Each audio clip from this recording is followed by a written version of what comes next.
হাই everyone, কি খবৰ আপোনালোকৰ? আশা কৰোঁ সকলোৱে ভালে আছে।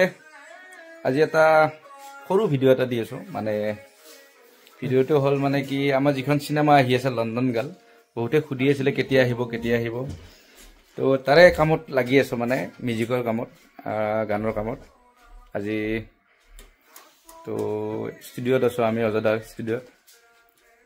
আৰু লগতে আছে আমাৰ কুসুম দা, সকলোৰে মৰমৰ ছিংগাৰ। একচুৱেলি মানে কি, আগৰ পৰা মোৰ সপোন এটা আছিলে কুসুম দাৰ লগত এটা গান কৰা। তো আজি সপোনটো পুৰা হ'ব গৈ আছে। লগত সুমিতা আছে, আমাৰ ফিল্ম ডাইৰেক্টৰ। তো এতিয়া গানটো গাব, আপোনালোকে চাই লওক। তো এইখিনিয়ে আৰু অতি সোনকালে আহি আছে লণ্ডন গাৰ্ল নামৰ চিনেমাখন, অসমীয়া চিনেমাখন। তো আপডেট দি থাকিম আৰু। হাইৰে জান তোক চুই আছা। হাইৰে জান তোক চুই আছা। হাইৰে জান ও মোৰে জান, ও মোৰে জান, ও মোৰে জান, ও জান তোক চুই আছা। হাইৰে জান না ৰে, হাইৰে জান তোক চুই আছা। এটা লগা পিনি জোরে জোরে সাম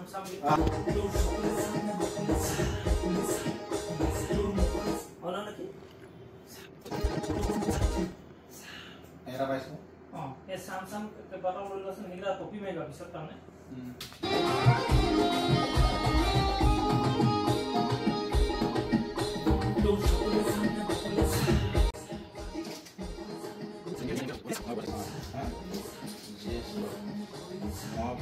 শ্রীমন্ত শঙ্করের প্রথম সামটো আছে না।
এটা নতুন গান আহি আছে, নাচ চামেলি নাচ।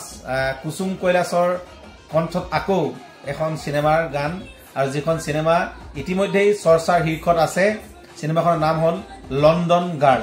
আৰু যিখন চিনেমা সকলোৱে জানে, অসমৰ বিখ্যাত ইউটিউবাৰ, জনপ্ৰিয় ইউটিউবাৰ ছানী গল্ডেনৰ চিনেমা।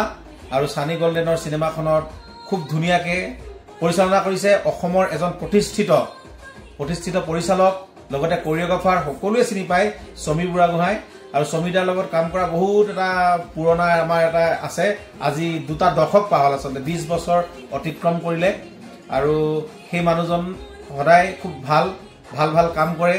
আৰু এইবাৰ মোক দায়িত্ব দিলে গোটেই চিনেমাখনৰ সংগীতৰ কাম, আৰু ছানীৰ লগত প্ৰথম কাম কৰিছোঁ। খুব ভাল লাগিছে, খুব উদ্যমী আৰু খুব এনাৰ্জেটিক ল'ৰা। কাৰণ কিয়, এই গান বুলি ক'লে এতিয়া এই ৰাতি 12-1 বজালৈকে আছে। আৰু আমাৰ সৌভাগ্য, এইবাৰ কুসুম কৈলাশৰ কুসুম কৈলাশৰ কণ্ঠ এই গানটোত আকৌ মানে সন্নিৱিষ্ট কৰা হৈছে। আৰু আজি কুসুম আছে আমাৰ লগত। কেনেকুৱা লাগিলে ক'ব, ডায়মণ্ড যেন চেহেৰা। মানে নতুন গান, বহুদিন মানে বৰ ৰেপ চং গোৱা নাই। চিনেমা কেইখনতে যি গাইছোঁ, অজয় গায়ৰ ভাগৰ এখন গাইছোঁ, আৰু এতিয়া এই নতুন এখন চিনেমাত গাইছোঁ, এখন লণ্ডন গাৰ্ল। আৰু খুব এখন ধুনীয়া চিনেমা হয়, চাই আপোনালোকে খুবেই ভাল পাব। মই গাই পিনে খুবেই ভাল পাইছোঁ, গানটো শুনিও ভাল পাব আপোনালোকে। আৰু মোৰ লগত কোনে গাইছে? ঋতিশা গাইছে। ঋতিশাকটো আপোনালোকে সকলোৱে চিনি পায়, তাই গাইছে, খুব সুন্দৰ গাইছে। আচলতে এনে বেলেগ ভাষাত এনেকুৱা গান ঢেৰ ওলাই থাকে, কিন্তু আমাৰ অসমীয়া ভাষাত এনেধৰণৰ গান মানে খুব কমে, অকল অজয় গায়ে লিখি থাকে, ইয়ে লিখে।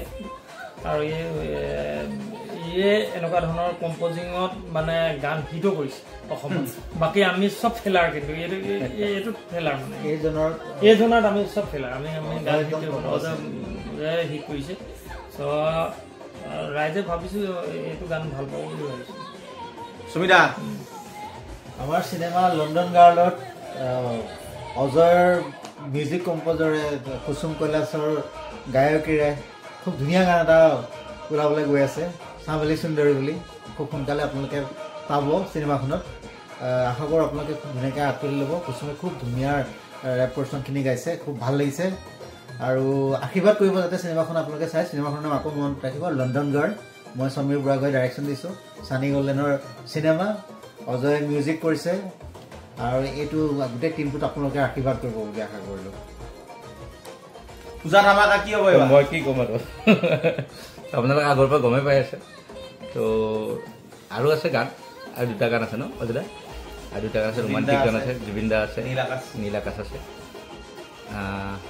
তো এইটো আমাৰ প্ৰথম গান হ'ল এইটো অলৰেডি শ্বুটিং হ'ব আৰু মিউজিকখিনি কম্প'জ হ'লে কম্প'জ হৈ গৈছে ন মিক্সিং হৈ গ'লে চৰি মোৰ ভুল হৈ গৈছে এই গানটো আচলতে এই বছৰ এটা বহুত মানে ব্যয়বহুল বাজেটৰ এটা গান হ'ব কাৰণ কিয় ভিডিঅ'টোত মানে বহুত মানে বিগ বাজেট লৈ কিনে কৰিব আৰু ফাৰ্ষ্ট টাইম চাগে অসমৰ আইটেম ছঙত ইমান বেছি এটা বেলেগ ধৰণৰ কাৰবাৰ হ'ব বুলি আশা কৰিছোঁ আৰু সেইকাৰণে গানটো আমি যিমান পাৰোঁ বলিউড আৰু চাউথ যেনেকুৱা যিমান হিউজ হয় এটা আমি তিমান চেষ্টা কৰিছোঁ ৰাইজে পূজাৰ ধামাকা হিচাপে এইটো পাব কাৰণ কিয় সদায় বিচাৰি থাকে যে কুসুম কৈলাশে পূজাৰ আগত কি দিব কেনেকুৱা গান দিব আৰু কুসুম কৈলাশে পূজাৰ আগত এবাৰ এইটো গানেই দিব চামেলি আহি আছে আৰু মই আশা কৰিছোঁ ৰাইজে ভাল পাব মানে আপোনালোকে সুধি থাকে নহয় চিনেমাখন কেতিয়া আহিব বহুতে কমেণ্ট কৰি আছে এতিয়ালৈকে আমি মানে সঠিক টাইমটো কিয় ক'ব পৰা নাই কাৰণ কাম অকণমান বাকী আছে মানে শ্বুটিং অলৰেডি হৈ গৈছে